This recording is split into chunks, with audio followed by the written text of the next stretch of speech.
Hello everyone, this is Marco, aka Coramus, and in this video we're gonna talk about things that should work in mechanics and other ideas that are general to the game, and what will be the philosophy of all the videos about each class in this series of PTR videos.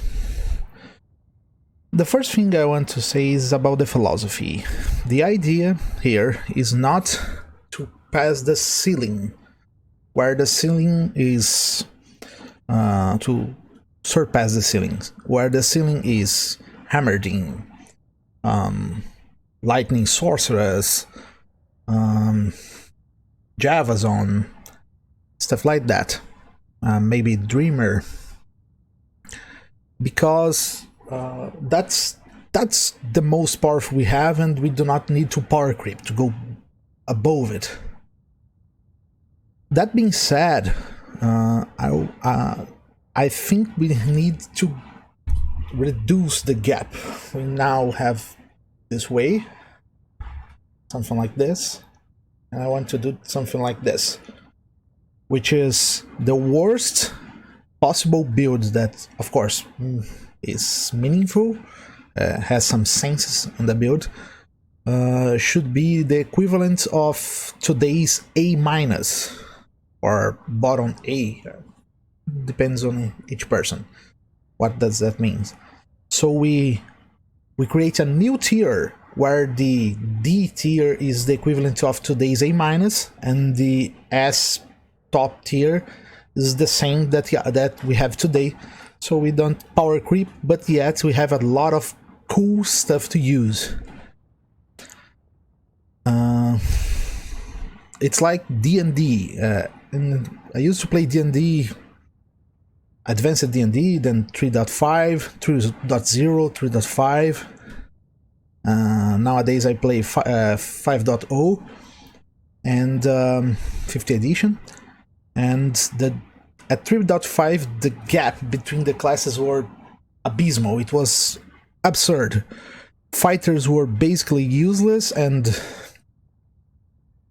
mages were gods. In 5th edition, basically, mages are still kinda gods, but now fighters are much nearer the mages. It has become much better, useful, and other stuff. And that's the idea here too, of this series of videos. So please, these are all my opinions, and as such they have flaws. I know people will disagree, but please do it politely. Everyone has the right to its own opinion, and here is just an opinion to try to make this game better, which is what everyone wants here, right? I am an old player. I used to play from I bought the first Diablo at 2K. I bought the LOD just as it launched and played till 2K13. Did a lot of softcore, then hardcore, then tried some speedrun, did a full grail at 2K13. Those times I didn't use to make videos or anything like this. I just did for a purpose of fun. All this, my times set those at 2K13 was sorcerers 1 hour and 50 minutes or 50 something. Not that good. People was already doing 120, 126, I think. So, yet it was just to be fun. So I always studied the game a lot, and I'm just trying to help here. All right. That being said, I think we need to improve what we call tier list first. I say we have to make 3 S tiers and then 3 A tiers, so we can think of how we want to change the builds so they can reach one of these, let's let's just do examples. S top or S plus are the builds that are virtually generalist. They can do everything or almost everything in a very fast way, which is very powerful, and without much trouble. That's of course Hammerding, which basically can do anything, especially if you have equipment for ubbers, so you can do both. Lightning Sorcerers, Java Zone, usually not ubbers, but yet the rest of the game it's just face roll. Dreamer does everything and does everything very well. I'd say it is an S+. Then we should have the S tier, which is very good in general, but not as fast. Like, can do basically everything, but not as fast as the others. Like Necromancer Summoner with endgame gear can do everything in the game, but it's not as fast as the others because of how AI and minions work. Although Corpse Explosion is a lot strong, yet for ubbers and such it takes a little while. And the S bottom or S minus, I would say, is a character who does something really well, but it's just specialized in that. It's like a character that can't do a lot of stuff, but what it does very well. Blizzard Sorceress, it can do evolve stuff with mercenaries. Okay, basically everything can, but it's really gapped by immunes and everything, so it's better to use in specific place. PTR, very good in specific places, and so on. It can be even stronger in damage than the S+, but it's not good for everything. It's not a generalist, and it can be stronger than normal S, like Necromancer, but still not generalist. So it comes to this S-. This is my way of thinking, okay? And as such, has flaws. The A should be the same logic. A top, a mid, and a bottom should be the same logic, but it's not as powerful as the S tier's equivalent. Alright? A character that is good for leveling, or very nice for specific things, but it's limited in these specific things, and it does well. Like something that others do in 3 minutes, they do in 5 minutes, 6 minutes. It does well. Doesn't feel clunky and stuff like that. That is S-. A character that can do basically everything, but it's not very fast yet, has no problems with content.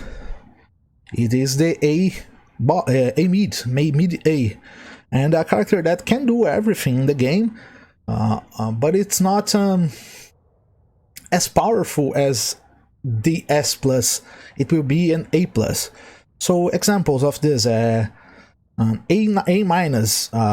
the werewolf for ubbers. It really can do it well, and the assassin Kixin can do it well, but it needs more gear to do the same as the smiter, which would be S-, because it just needs low gear and can do it very well anyway.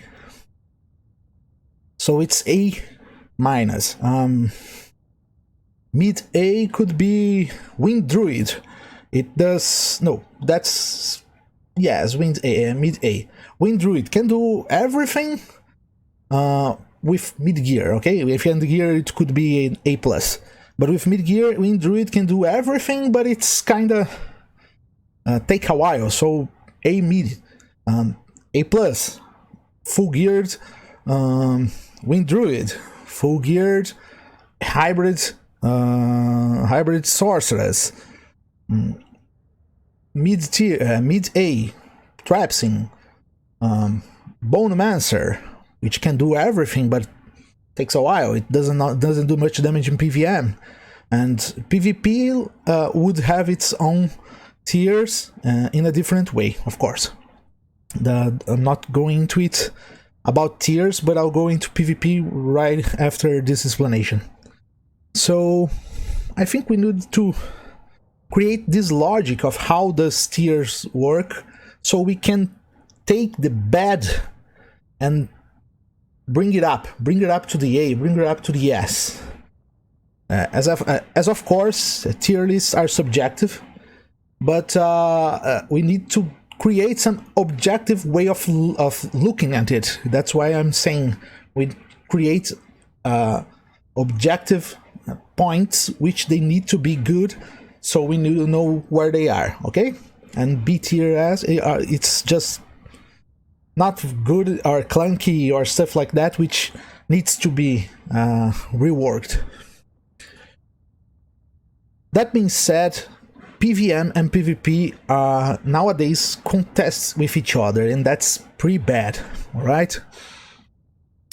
Which in many ways, if you buff something in PVM, it alters PvP. First of all, I think meta in PvP needs to alter sometimes, people. Seriously, we cannot just stale in PvP because that's how it's been for the 10 years, and it just happens. Of course, every time it changes, it happens.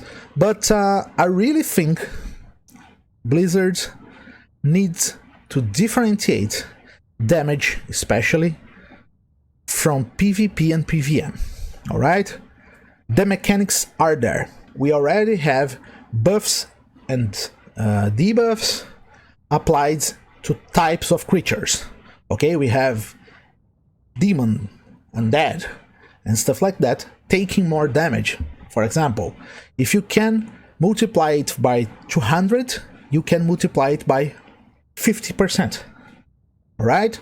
So just create a tag or use a tag that players are a type of creature and change it so the damage in PvP is just different from PVM. That's perfect. You can buff everything you need for PVM without changing PvP. But sometimes it will change, because like the Fist of Heavens change, it's a mechanics change.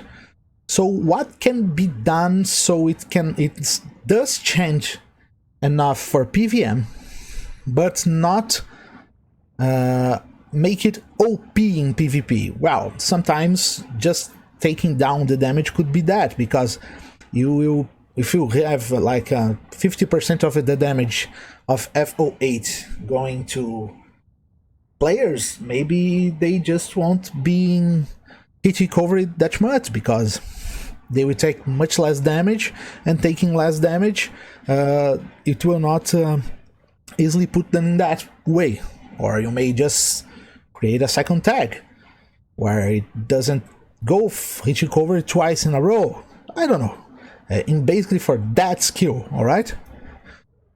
So just we need to differentiate how skills work in both PVM and PvP. That's just needed, because you won't be able to help PVM if you have to worry about the damage in PvP all the time. And so with some type of differentiation, you can improve damage in PvP without changing PVM, improve damage in PVM without changing PvP, and so on. Alright? I really think that's a good idea and a good way of helping this work. But of course, we need to pay attention to PvP, because people sometimes don't know, but although not a great part of the players are PvPers, alright? Probably not even 10%, which is in statistics I just believe it. I have not the numbers, but I really believe it's not even 10% because of the great amount nowadays. Maybe it will be in the future. But what makes the great items of the game worth a lot of money, I mean runes money, not real money, okay? Make a lot of coins. It's the better word. Is PvP. people want perfect stuff, usually prefer PvP. It's difficult to really need perfect stuff for PVM. In fact, the difference between perfect and worst are usually between 4 and 7% in damage or defense or anything. So it's not that much for PVM, but for PvP that's a long way. That means a lot. A lot of rares, magic items are worth a lot because of PvP. So we need to understand that it does make the PVM economy better to have PvP. So we need to take care of this. But we cannot just ask them, oh, please re-nerf this. No. Use the mechanics that is in the game. Please use it to differentiate damage from PvP from PVM. Please, it's not that difficult.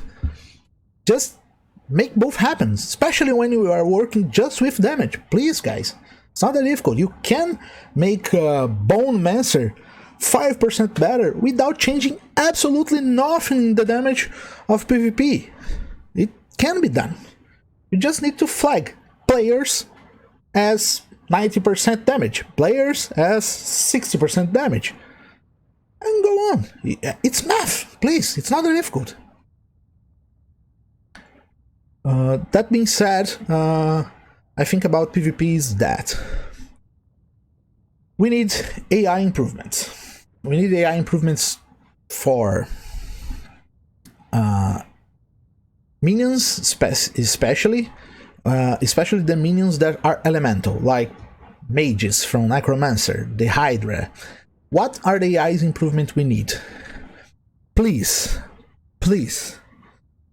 make them not target immunes.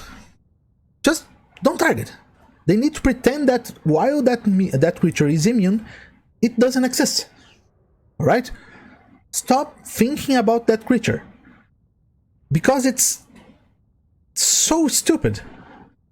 It just cannot damage it. So let it damage what really can be damaged. AI improvements are nice, you know? Minions, mage, same things. Golems, even mercenaries need to find a better way. Although mercenaries many times are tanky, and if they are tanky, I think they need to do that, right?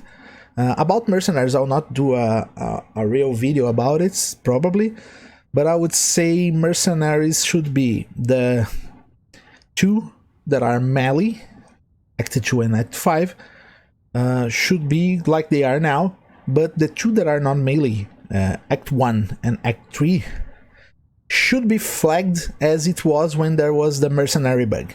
They should not be the main target of melee.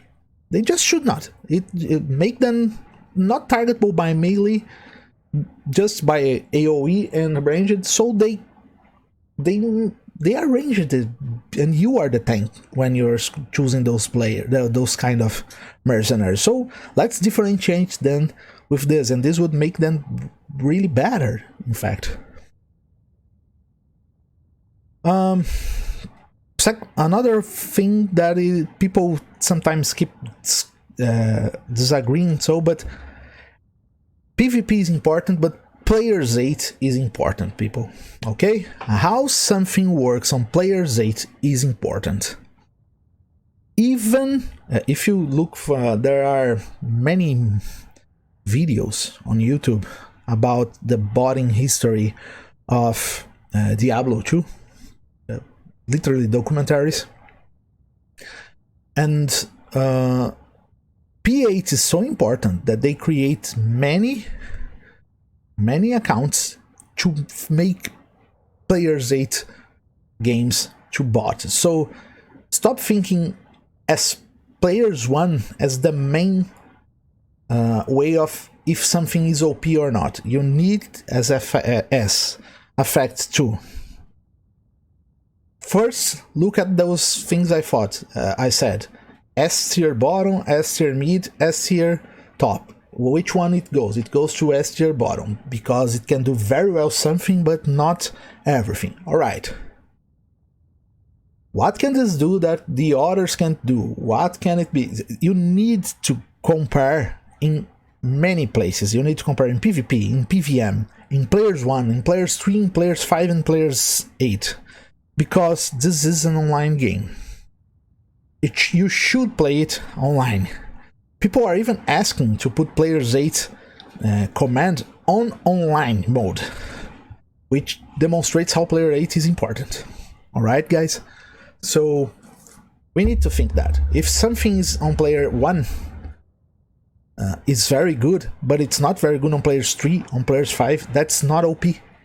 We need to stop thinking that is OP because someone said to you. You need to think that the game has layers, and the ultimate layer is Players 8 solo it. Alright? The game was made this way.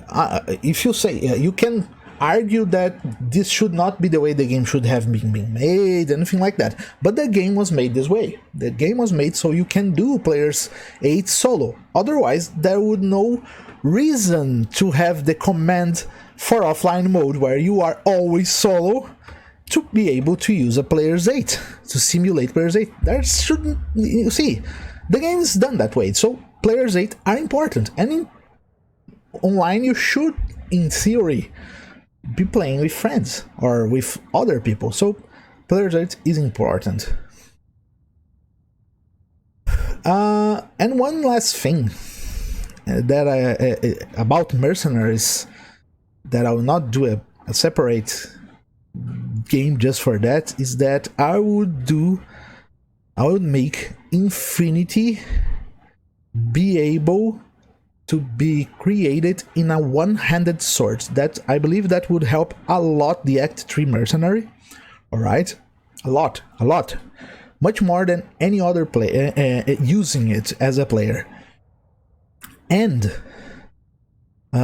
it gives you second ideas. It diminishes the power of the Act 2 by a lot, because everyone that is elemental wants an Infinity, which will be on the Act 2 mercenary. That would take it away a little bit of his power, because it is now shareable with another one.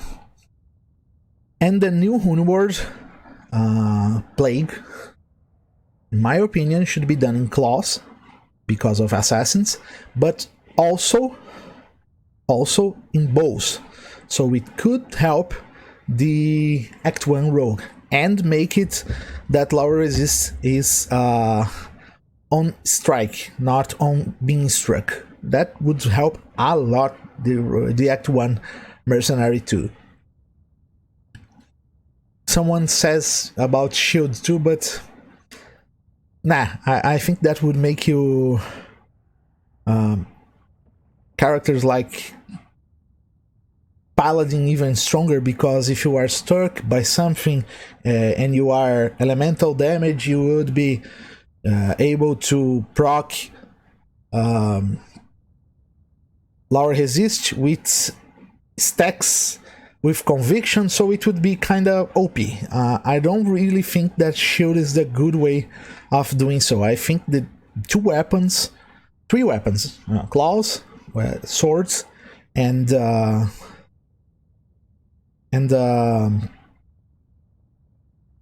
bows would be the correct way of doing it. Another thing that I almost forgot is about improvements on fire element. Fire elements usually do two stuff. Some kind of explosion, of course, fireball, fire blast, anything. Fire usually comes with explosions and burn damage. I would help fire damage work better that every skill that has some kind of explosion or fire damage without burning, or with burning, but let's give an example. Fireball, it explodes, right? So 30% of the damage is physical, because an explosion is a concussive damage. Alright? So it gets its most damage from fire, but the concussive damage of the explosion is physical. Alright? Same thing applies to spitting fire, because it's not only the fire burning your skin that damages, the spit does too. So Hydra 30%, it's 30% damage of fire damage,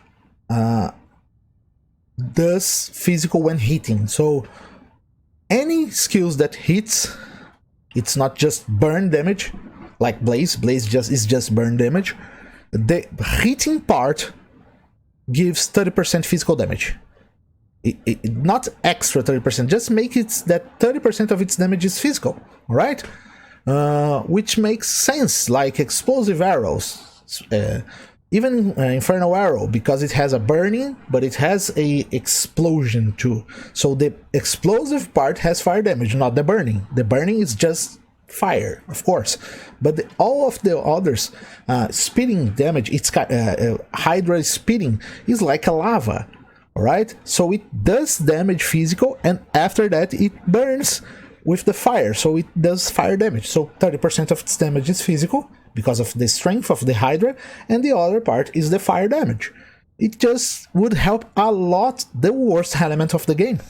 That being said, this first video is about the philosophy of the next videos and the changes I propose on all the characters, and I hope you guys enjoy it.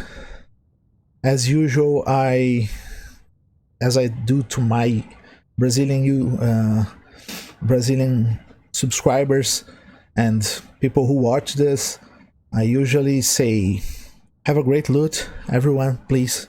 I really hope that. Be nice to each other, aid each other, help each other, in-game and out of it. People are just better when they do that, and we always go forward when we work in a group.